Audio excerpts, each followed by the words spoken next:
नमस्कार, आपण पाहत आहात मराठवाडा साथी पीसीएन न्यूज एक पाऊल प्रगतीकडे। आता पाहूया दिवसभरातील ठळक घडामोडी।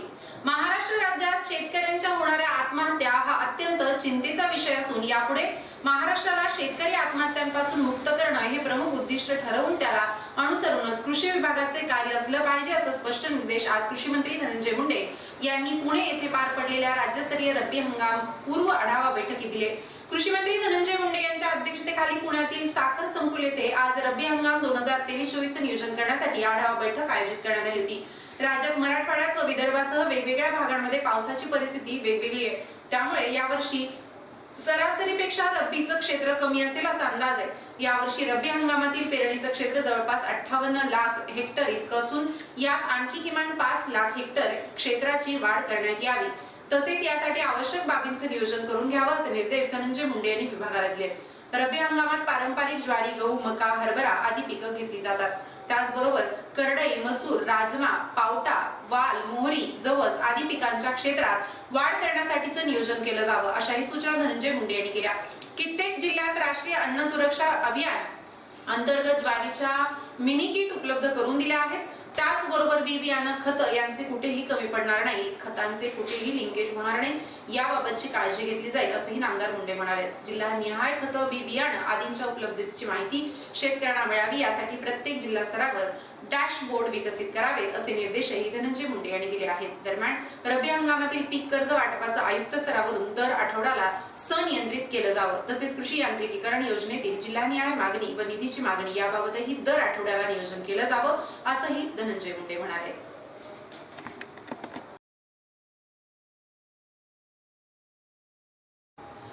बीड जिल्ह्याचं उत्पन्न वाढवण्यासाठी नाविन्यपूर्ण कल्पना आणि नवीन कौशल्य स्वीकारणं आवश्यक असून त्याकरिता अभ्यास आणि परीक्षणाची गरज असल्याचं जिल्ह्याचे पालकमंत्री धनंजय मुंडे हे जिल्हा धोरणात्मक नियोजन बैठकीत म्हणाले।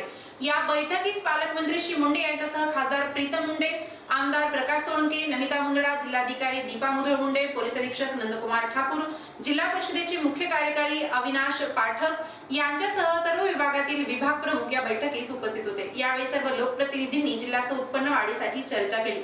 यामध्ये बीड जिल्ह्यातील जमीन कोरडवाहू असल्यामुळे जायकवाडी तसेच कृष्णा खोऱ्यातून पाणी वळवून येथील शेततळं कसं वाढवू शकतात त्यावर अभ्यास करून जी पिकं घेतली जातात त्याशिवाय इतर पिकं घेता येईल, यातूनही उत्पन्न वाढेल। यासह बांबू लागवड, सेरिकल्चर, रेशीम लागवड हा नवा पर्याय शेतकऱ्यांना उपलब्ध करून देऊ शकतो। शेतकरी उत्पादन संस्था FPOच्या माध्यमातून फळांचे रस डबाबंद करण्याच्या प्रक्रियेच्या कारखान्याचा समूह उभारला जाऊ शकतो। नवयुवकांना कौशल्यपूर्ण अद्ययावत तंत्रज्ञान असणारे विविध अभ्यासक्रम सुरू करता येऊ शकतात। बीड जिल्ह्यातील गुणवत्तापूर्ण शिक्षणासाठी अंबाजोगाईचे नाव प्रामुख्याने घेतलं जातं, त्याच्या आसपास परिसर हा यासाठी विकसित करता येऊ शकतो।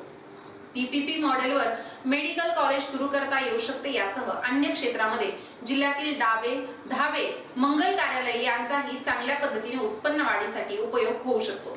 जिल्ह्यात सौर ऊर्जा आधारित ग्रीन एनर्जी प्लांटच्या माध्यमातून जवळपास 150 मेगावॅट वीज वितरण करता येईल, असं 9 उपक्रम जिल्ह्यातील उत्पन्न वाढीसाठी सुरू करता येऊ शकतात।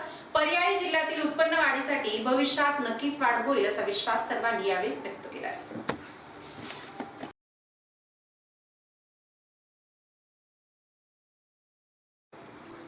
येथे मागील 4 दिवसापासून मुस्लिम आरक्षणासाठी MIMचे तालुकाध्यक्ष शरीफबाई हे अमरण उपोषण करत होते।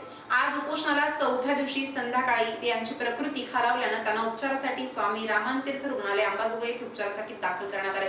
राज्यात मराठा आरक्षण आणि ओबीसी आरक्षणाचा मुद्दा तापला असतानाच त्यात आता मुस्लिम समाज देखील आरक्षणाच्या मागणीसाठी रस्त्यावर उतरलाय।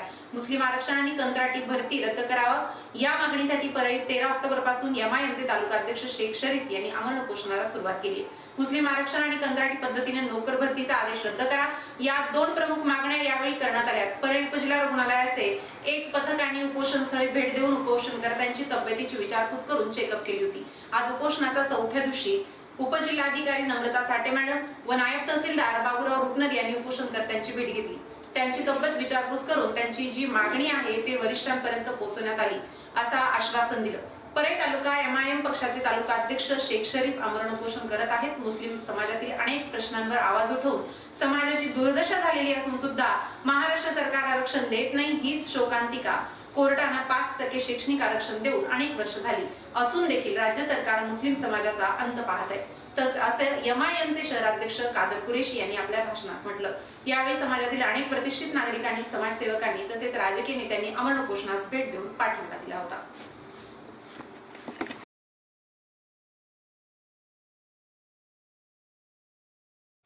राज्य निवडणूक आयोगानं जानेवारी ते डिसेंबर 2023च्या कालावधीत मुदत संपणाऱ्या ग्रामपंचायती नव्यानं स्थापित करून सन 2022 मध्ये चुकीची प्रभाग रचना झाल्यामुळे निवडणूक न होऊ शकलेल्या ग्रामपंचायतीच्या सदस्य पदासह थेट सरपंच पदाच्या सार्वत्रिक निवडणुकांसाठी संगणक प्रणालीद्वारे तसेच ग्रामपंचायतीतील रिक्त जागांच्या पोटनिवडणुकीसाठी पारंपरिक पद्धतीने राबवण्याचा प्रत्यक्ष निवडणूक कार्यक्रम निश्चित करून दिला.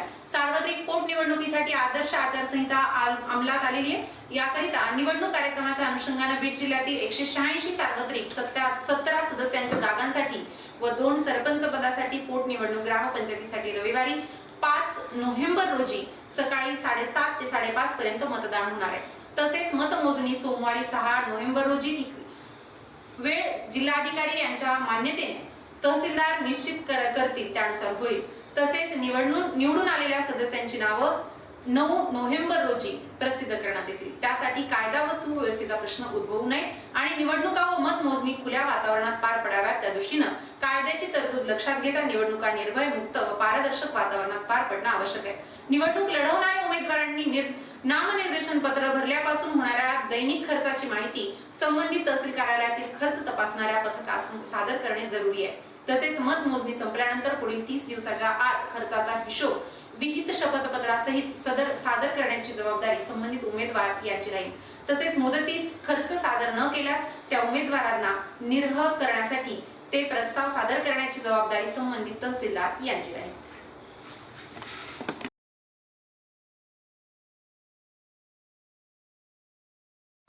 बीड जिल्हा दुष्काळग्रस्त जाहीर करण्यात यावा. कसत असलेल्या गायरान जमिनी नावेकरणाच्या 1990च्या निर्णयाला 2005 पर्यंत मुदतवाढ देण्यात यावी. ओबीसीच्या आरक्षणाला धक्का न लावता मराठा समाज बांधवांना आरक्षण देण्यात यावं. या मागण्यांसह विविध मागण्यांचं पूर्तता करण्यासाठी रिपाईचे अध्यक्ष तथा केंद्रीय मंत्री रामदास आठवले यांच्या आदेशावरून युवा रिपाई प्रदेशाध्यक्ष तथा बीड जिल्हाध्यक्ष पप्पू कागदे यांच्या नेतृत्वाखाली केस तहसीलदार मंगळवारी 17 ऑक्टोबर रोजी महामोर्चा धडकलाय.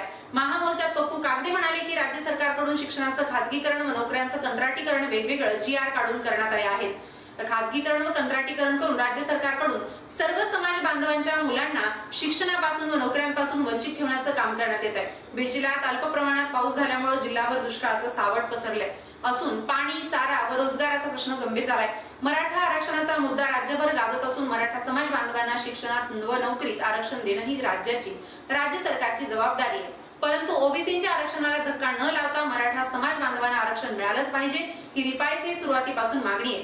केस तालुक्यातील दलित समाज बांधवांना स्मशानभूमीसाठी जागा उपलब्ध करून देण्याकरिता केंद्रीय मंत्री रामदास आठवले यांच्या नेतृत्वाखाली रिपाईचे शिष्टमंडळ मुख्यमंत्र्यांना भेटणार आहे. केज रिपाईच्या वतीनं केज तहसील कार्यालयावर काढण्यात आलेल्या महामोर्चास राजू जोगदंड, गोवर्धन वाघमारे, उत्तम मस्के, महादेव उजगरे, संदीपान डोंगरे यांच्यासह हजारोंच्या संख्येने गायरानधारक महिला, रिपाई पदाधिकारी व कार्यकर्ते उपस्थित होते.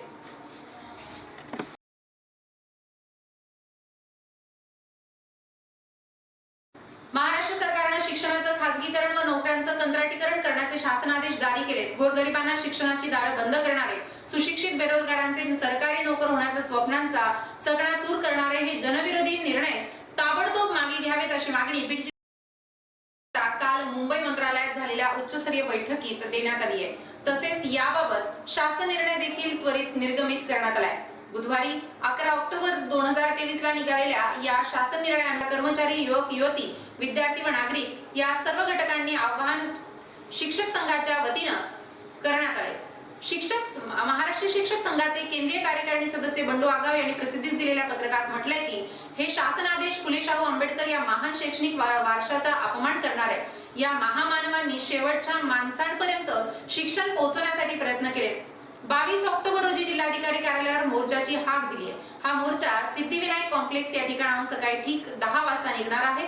तरी या मोर्चात जिल्ह्यातील शेतकरी, कामगार, शिक्षक, युवक, विद्यार्थी व गोरगरिबांनी नागरिकांनी प्रचंड संख्येनं रस्त्यावर उतरून आपला असंतोष प्रकट करावा व शिक्षणाचं खासगीकरण आणि शासकीय नोकऱ्यांचं कंत्राटीकरण रद्द करण्यास सरकारला भाग पाडावं असं आवाहन मराठवाडा शिक्षक संघाचे अध्यक्ष सूर्यकांत विश्वासराव सरचिटणीस राजकुमार कदम, केंद्रीय उपाध्यक्ष ज्ञानोबा वरवट्टे, कोषाध्यक्ष अवताडे, सुभाष शेवाळे, परवेश देशमुख यांनी केले।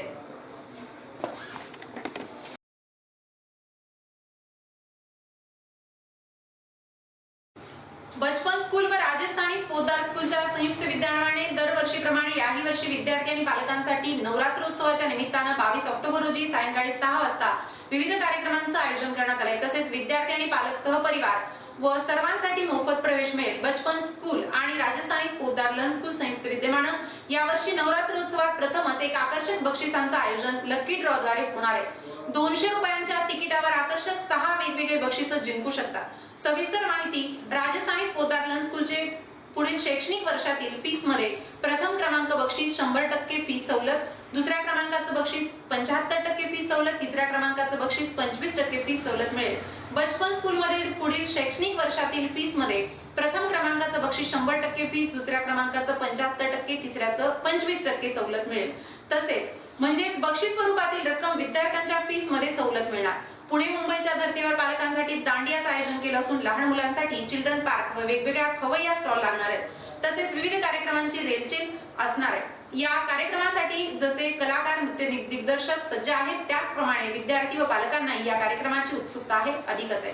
त्याचप्रमाणे नियोजन सुरू आहे अशी माहिती शाळेचे सचिव धीरज पाहिती यांनी दिली आहे।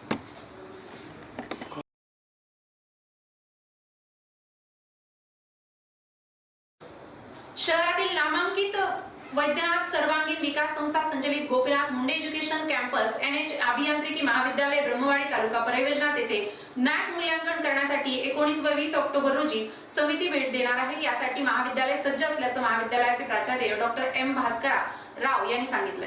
नॅक कमिटीच्या या 2 दिवसांमध्ये महाविद्यालयाच्या वतीनं पार पडलेल्या शैक्षणिक कार्याचे तसेच विविध सामाजिक उपक्रमांची पाहणी तपासणी करणार आहे। यामध्ये महाविद्यालयातील विविध विभागांना भेटी, माजी विद्यार्थ्यांसोबत चर्चा, महाविद्यालयातील अद्ययावत अत्याधुनिक सोयीसुविधा तसेच 5 वर्षांमध्ये महाविद्यालय व संस्थेच्या वतीने राबवण्यात आलेल्या सामाजिक कार्याचा आढावा घेतला जाणार आहे। तसेच विद्यार्थ्यांसाठी विविध खेळांच्या सोयीसुविधा नॅकची तज्ञ समिती पाहणार आहे। नॅक मूल्यांकनासाठी माजी विद्यार्थी तसेच पालकांनी उपस्थित राहावयाचं आवाहन NH अभियांत्रिकी महाविद्यालयाच्या वतीनं करण्यात आले।